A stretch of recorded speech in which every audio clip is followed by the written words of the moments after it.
जमुना के कछार में जो खेती होती है उसमें ज़्यादातर खेती साग सब्जियों वाली खेती है। खेती के लिए कई तरह के साधनों की ज़रूरत पड़ती है। खेतों की जुताई बुवाई, सिंचाई, निकौनी आदि आदि के वास्ते आजकल पशुओं से खींचे जाने वाले हल गायब हो गए हैं। उनकी जगह ट्रैक्टरों ने ले ली है।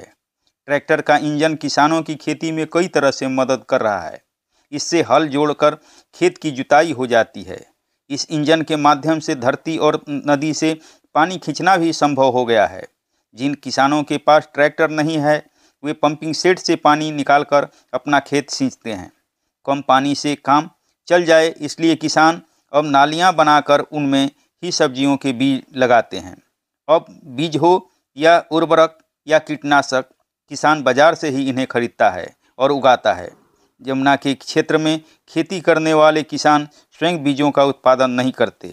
ट्रैक्टर से ट्रॉली जोड़कर उसके जरिए फसलों के उत्पादों के परिवहन का भी काम लिया जाता है। हाँ, पशु चारे की ढुलाई के लिए या गोबर को खेत तक पहुंचाने के लिए भैंसा बुग्गी या बैल बुग्गी का आज भी उपयोग होता है। खेती के पुराने औजारों में से कुछ हैं हंसुआ, खुरपी, कुदाल इत्यादि।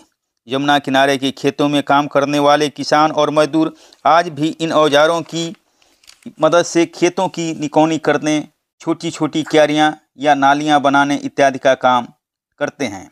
किंतु जिस तरीके की और आज की खेती बढ़ रही है उससे यह साफ प्रतीत होता है कि मशीनें इन छोटे छोटे औजारों को भी प्रचलन से बाहर कर देंगी।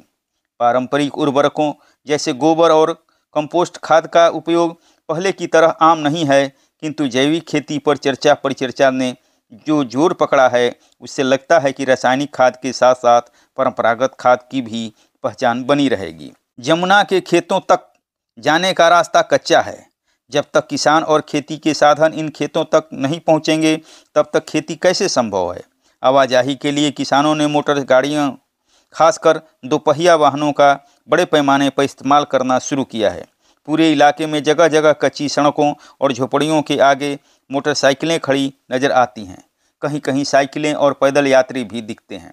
आपको कहीं मालवाहक मोटर गाड़ियां दिखें तो आश्चर्य नहीं करना चाहिए। यमुना के बीच में कहीं कहीं टापू भी हैं जिनके चारों तरफ पानी ही पानी है। इन टापुओं तक पहुंचने के लिए या तो नावें साधन हैं या कम पानी होने पर पैदल यात्रा।